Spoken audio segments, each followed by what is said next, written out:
Hello there, welcome gents, models. My name's Bob Walden and welcome to this inbox review of the Supermarine Spitfire Mark 15. Now this is by Special Hobbies and it is in 1/48 scale. We've got the Fleet Air Arms and the Royal Canadian Navy in this one.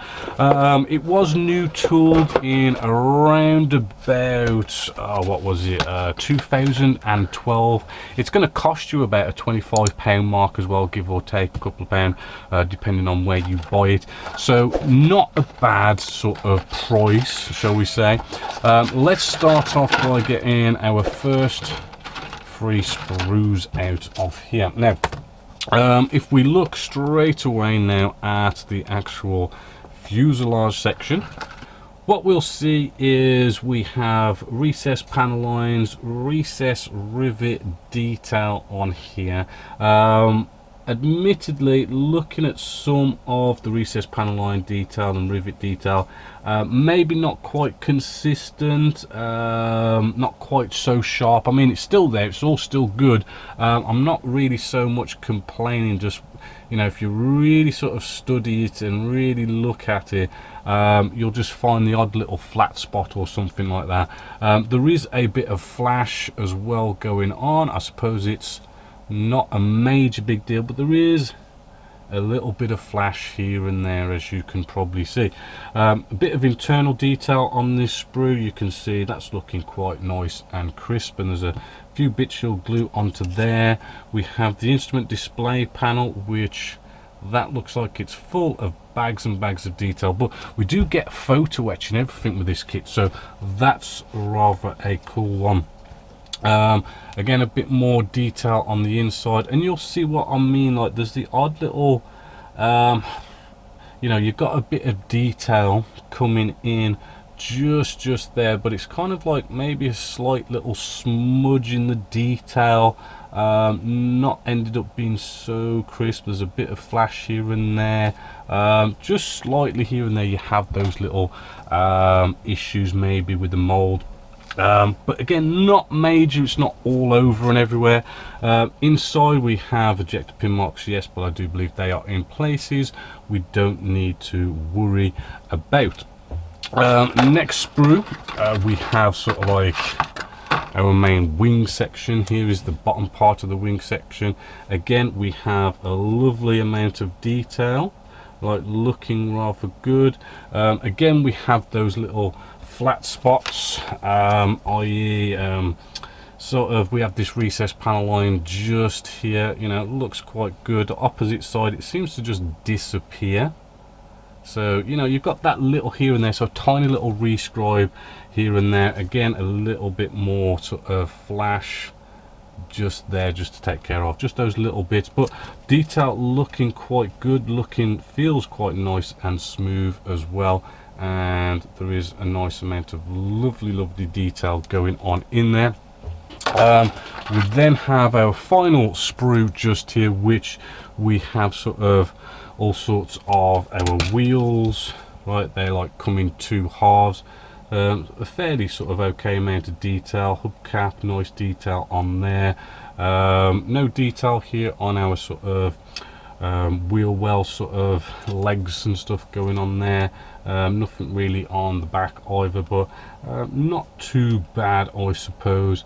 And as I say, like a few bits and bobs here and there. Landing gear, not much flash on these, but we do have the detail on there. Flip this over. I'm not seeing any ejector pin marks in nasty places, so we seem to be all good with that. Then we come to the actual canopy. Let's see how this is going. There is a loose part of the canopy in here, so hopefully it hasn't scratched about too much. And looking at it with the camera, you can see it does look nice and crystal clear. I'll just put up to the light just to see, and maybe a little bit of smudging through being actually in the box kind of thing. But you can polish them out. I'm not seeing any major issues. Let's have a look at this piece that fell off. Yeah, no major issues like cobweb effects or bubbling or smudges or anything like that, so that's looking all good. Now we do get with this one We do get the photo etch. I think the photo etch is by Cartograph. I'm not sure, but I do believe they are very good decals, good with microstyle and set. But what I will show you is we do get a little bit of, well, actually a decent amount of photo etch with this. We've got our instrument display panel going on there, some nice seat belts and a few other little odds and sods going on there, so that should look cool. And you do get these nice clear parts, these instrument display panel dials. Right, you kind of do get them, you know, where you paint them white on one side, and it brings those details a bit more out. And with the actual photo etch that this kind of goes on top of, it should bring that out and make it look pretty cool as well. So nice little touches there. The actual decals, let's just sort of take this little protective sheet off. As you can see, looking rather cool.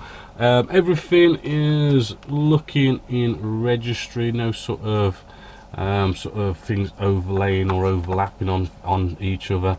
You can read the writing quite nice and clearly. Some of the, even the small prints, you can kind of sort of make out some of that small print writing as well, so that's rather cool. We do get instrument display panels here, so I don't know if you can combine everything together or have a choice maybe, but the decals look cool. So a quick look at the instructions. We do have a nice write-up about the actual aircraft itself, the Seafire. I do like the Seafire personally.